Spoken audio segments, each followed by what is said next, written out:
Hello everyone, welcome back to Sea of Stars. Last time we met the Elder Mist, learned how to use magic without using magic, and then got thrown by a giant to a new land. And do I have some thoughts? So first off, I'm wondering if the using magic without using magic, that felt like it was played up to be something big and story relevant, but so far it's just that one mechanic in battle. So I wonder if that's all it is, or if there's going to be more of it later on. The next thing I figured out is that I suspect the theme of this game is going to be existentialism. That is, you don't have to live your life according to what the people around you expect you to, but you're free to choose the path your own life takes. And we're getting some signs of that with Erlina and Bugsnax not really being into the whole Solstice Warrior thing, probably because it's going to force these kids to do more than they've bargained for, to see more than they wanted to see. And also, we got that little snapshot, I think it was last episode, but it might have been a different one, of that other organization with those characters who are referred to only by numbers, and it seems like that could be sort of a foil to these Solstice Warriors, another organization where maybe somebody is going to choose to leave, or it will be thematic against them in some way. And we also saw that one other character look at us at the end of last episode, and that person gives me sort of vibes of they will become a main character, but also perhaps they're from that organization. Perhaps they're the one that didn't speak. 3, I think, was the one that didn't speak. Anyway, let's continue on the story and see how correct I am or how this plays out later. There's some wheat. Here's the 5th bird, 6th bird, and of course these are enemies as expected. Let's fight. Valir has to fight that one, so you go ahead with this one. Alright, let's go. Attack. I missed. Too early. No, I was wrong. Zale has to do that one. Okay, had to figure out the timing with that. Summon? Okay, yeah, you want to break that. Uh-oh. What are your skills? Hurls enemy into another position. What's the point of this? We'll find out what this is useful later. Resists physical damage. Okay. So hopefully we won't need this. If so... Ooh, look at that. Ooh, look at that! This is why I love this kind of battle system. Yeah!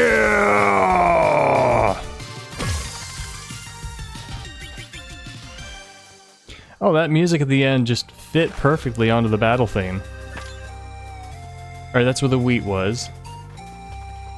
And what's this? This is going to be something. Looks like we need an ability to use it? The surface feels fragile. It would probably break if we jumped from high enough. Okay. I was tempted to skip it, because I was like, that looks like it might be the way forward. But it could also have been a secret, so who knows. But it is the way forward. What is that, birds 6 and 7? 7 and 8? Hope somebody's keeping track, because I've missed it. Okay, they got the first attack, but it didn't count. It didn't hurt us. We can't see their weakness. Thrower? I don't understand what that means. You have 52 HP, so we'll go for you first, since we might be able to hurt you before you hurt us. Vulnerable to physical. Oh, I thought it was going to hit Valir too. Let's go. And they're not vulnerable to physical, they're vulnerable to stabbing, it looks like.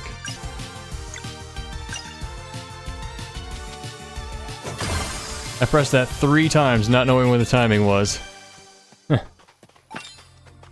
Alright, what is our MP looking like? We have a lot of jam, so we might as well, right?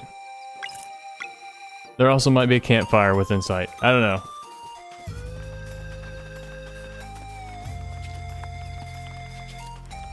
This is such Mario and Luigi music. No. It's similar. Yeah. It's not as goofy as Mario and Luigi music usually is. But it also has a Chrono Trigger flavor to it. Oh, he was doing stretches. Time has made the runes indecipherable. Are we gonna get a time reversal power? That's my first thought. I see something that we can't use yet, and I'm like, my infinite volume knapsack.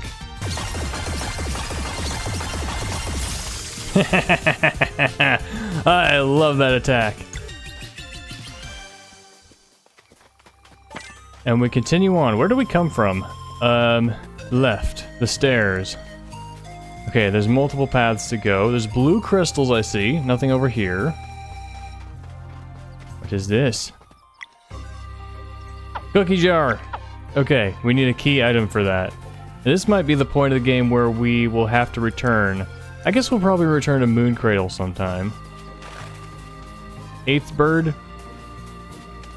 I'm just gonna say numbers. You can correct me if I'm wrong, and I won't know because it'll be several days later. I got an item. Would Garl not be wearing anything? There you go. Attack power +4. Let's fight! Oh yeah. Level up! Do we get all our max stuff ready? Okay, I don't think we have any problem with defense, so let's keep it up with mana points. That's pretty good. Magic attack. Now let's do mana points. And your turn. We got different things. Defense, defense, HP, physical attack. Let's give you some more physical attack. Does Gal get it up? Yeah! Do they share XP, I wonder, or is it individual? Not magic attack, because you don't do magic attacks. Mana would be good for healing. Just do attack. Let's keep doing attack until we have to do defense.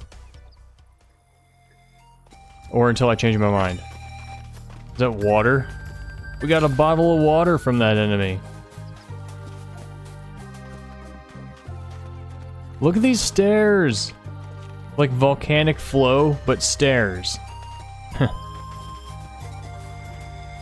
Another jump from high up thing. I wonder, do we just miss the opportunity back? Also, we missed these peppers. No, only one per plant. One collection per plant. No, right, it's from up there, and we can't get up there yet, I think. I should probably use multiple save datas in case I get myself into a place where the battles are too tough. I mean, I guess I could throw on the story mode badge, but I don't like the thought of that. More likely, if I get myself into a bad place, I'll just keep banging my head against it until I get through. Okay, so there was no way to get to the other one of these, so we will wait until later. It's a bug. 2 hammers. I can do 2 hammers. I can also kill you in 1 hit. Alright, so KO is not so bad so far. The foods.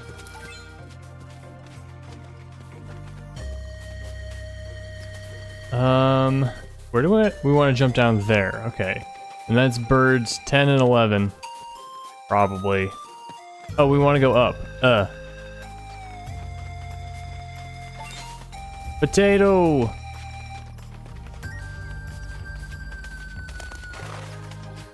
Yeah! That's safe. Do you think this is the real way or the optional way? I think it's the real way.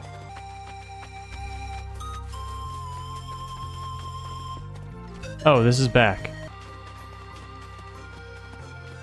Okay, we're here. Whoa, that was an optical illusion. Like, where did their heads go? That crystal right there looks kind of like a motorcycle or a car without a hood, a top.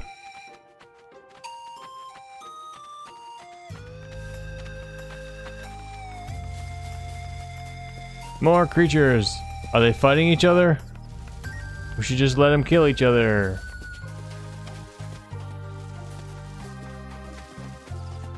I can't push it.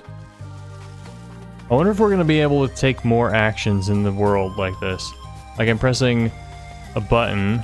This is the X button. It seems to do nothing. I don't think it does anything in battle either.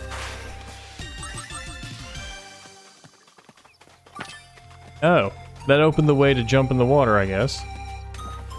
Can we climb here? I think it's... yeah, we can. Bird number 12. Oh, I didn't notice until now, but there's pictures on the right.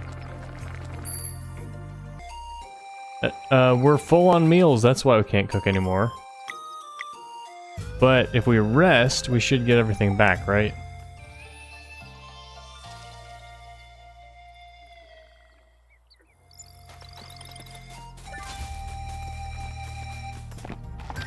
No scene here, it's just a campfire. There's definitely more in the water. Nice big area to explore.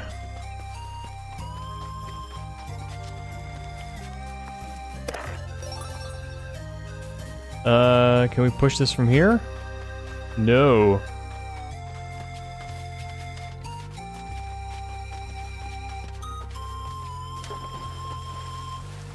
Anything behind here? I'm sort of getting a sense that this game doesn't hide things behind foreground.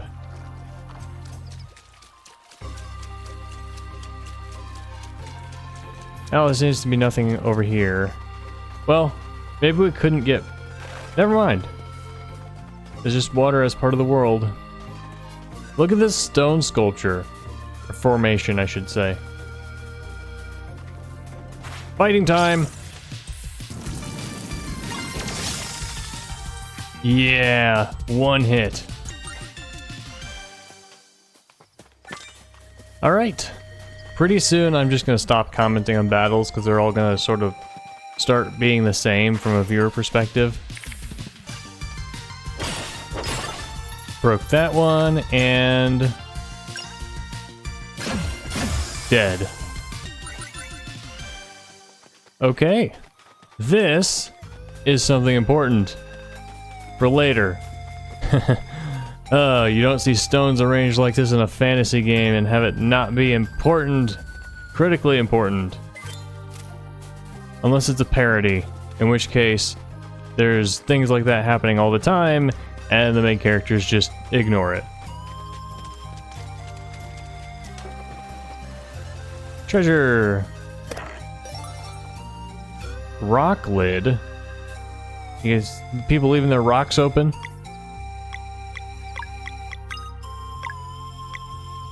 +4 damage, nice!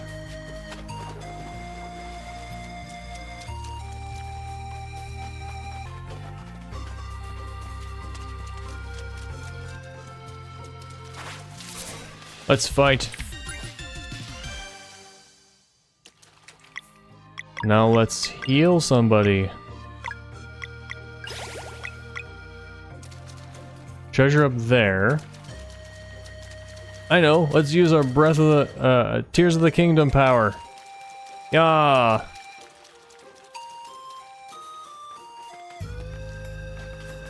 Bird number 13, 14, 15, 16.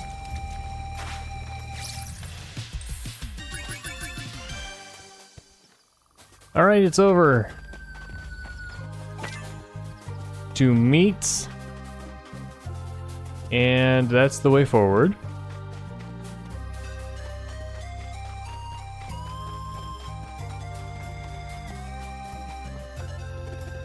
That's also the way forward. Look, someone's over there. Who's that? Deciphering the runes. Sakura from Naruto?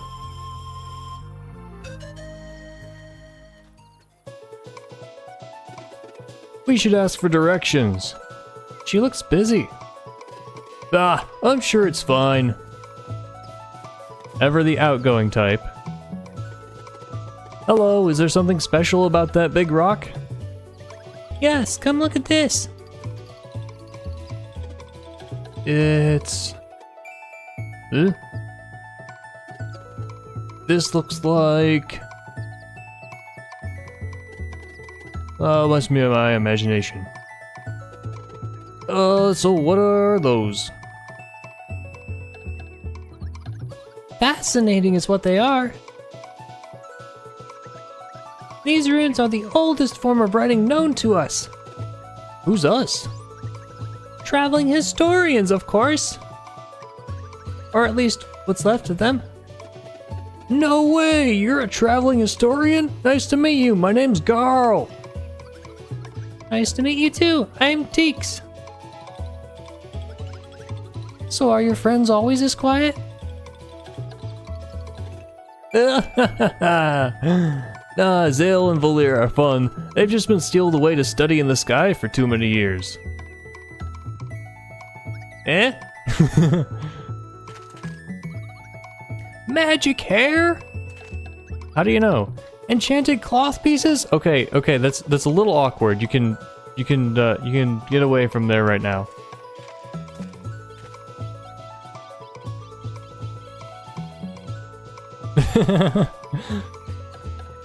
Mwah! You're Solstice warriors! Yeah. I knew it! Adventurous spirits, fearsome in battle, fate to unravel mysteries unknown, and encounter countless forgotten artifacts! A traveling historian's best friends! Will you join my party? Well, someone's excited. And we thought Garl was something. Hey guys, Teeks has an offer for us and I think it's worth hearing her out. Sure, what's up? I'm not sure how to explain it properly. It's about my book. Eh? Why don't you eat with us tonight, Teeks? This place is perfect to just set up camp. Oh, well... Don't be shy. We're happy to have you. Yeah, plus you have to try Garl's cooking. Okay, thanks. That's it, one stew coming right up. And my first thought for her was to give her the Sprout Mole voice, and I was like, nah. And now I'm like, yeah, I probably should do something similar. So here's how that would sound. Thanks again for the good food, Garl. You really are a pretty good cook. Alright, that's a little overboard, but something a little closer to that than a normal voice. Glad you liked it. You're welcome to join us anytime. So, you're the very last traveling historian? At this point, I might as well be the first. It's been so long since all the lore grimoires were burned. The what now? Lore grimoires! Every traveling historian has one. Or had one, I suppose. They're enchanted books that write themselves by touching artifacts with stories to tell. Ooh! Whoa! Yeah, my thoughts exactly. A traveling historian's duty is to make their lore grimoire as full as possible before passing it on to a new recruit. There used to be a guild and a whole bunch of us, but now there's just this believer here. Which leads to what I've been meaning to ask. Shoot. You see, the best thing a traveling historian can ask for is adventurers who keep an eye out for them. I don't have a way to pay you, but if you wouldn't mind grabbing any artifacts you stumble upon during your adventures, I'd be happy to share stories with you. That sounds fun, but how will we find you if you're always traveling? Don't worry about it, I'll just drop by your campfire whenever you're out in the open. I'm not following you or anything. It's a perfect setting for telling stories. I was expecting a fourth party member. Story time by the campfire? Sign me up. Great, just bring me any artifacts you find and we'll see how my lore grimoire reacts. How many stories do you have so far? Just the one. It was empty when I found it, but that's okay by me. I plan on discovering enough to fill an entire volume. That's the spirit. This first story wrote itself when I stumbled upon a very old pirate earring. That's when I knew I was holding a real lore grimoire. They were thought extinct. What's the story about? A ghost pirate ship called the Vespertine. Ooh! So, you went there? I can read it for you if you want. Feel free to ask. Oh no, probably had something that came from it. Sure, let's read this story. Want to hear a story?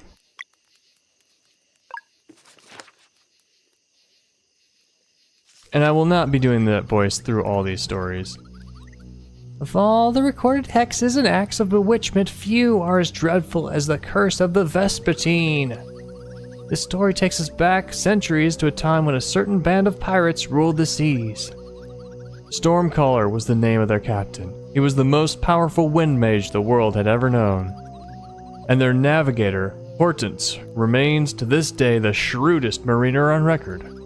Combining Hortense's skill and Stormcaller's magic, some say their ship was faster than light itself. The crew went on many adventures and accumulated countless riches until one day, the inevitable happened. Hortense, whose first love was music, announced that she wanted to quit the pirate life and devote herself to her art full time. Ever a firm believer that a real treasure is the treasure one finds along the way, Stormcaller took her resignation harshly. Utterly insulted, he stopped conjuring wind for the sails and locked the ship right in the middle of the ocean. I kind of feel like being on board a ship would be a pretty good place to pursue music. I don't know this, I might be completely wrong, but I imagine you're not busy all the time. You're just busy during important times. And we shall remain here, he said, till our navigator gets that silly idea out of her head. But Hortense had already made her final decision. Days went by, both of them sulking where the crew begged they reach some resolution. As at least the third time there's been an extra that in the text. First, they ran out of patience, then out of food, and eventually out of drinkable water. Then one day after sunset, the pirates, driven mad by hunger and thirst, mutinied and made their captain walk the plank. And as he sank into the abyss, Stormcaller cursed his crew and conjured an eternal prison. In the Sea of Nightmare, he would channel a deadly storm for them to endure forevermore.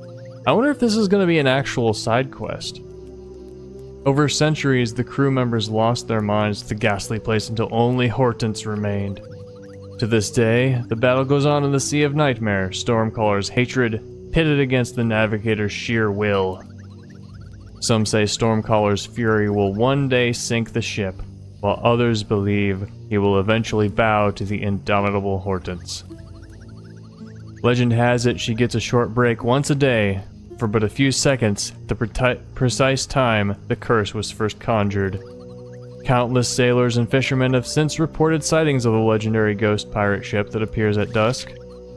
They call it the Vespertine. While some have half a mind to climb aboard in search of treasure, most avoid sailing at dusk for fear of being sucked into the Sea of Nightmare. The end. Ooh!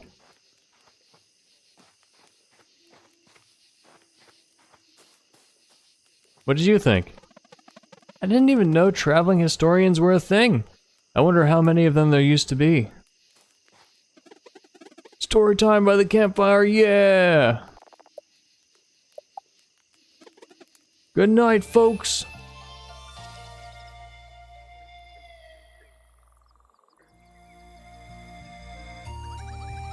A boat ride to Wraith Island?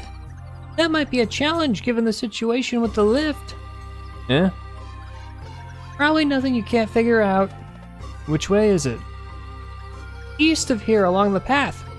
Mind if I stick around for now? We have the same destination. The more the merrier. Teeks joins the cargo. Not the party, the cargo. Okay, she is now in our pocket as a key item. Hello, birds 11, 12, 13, and 14.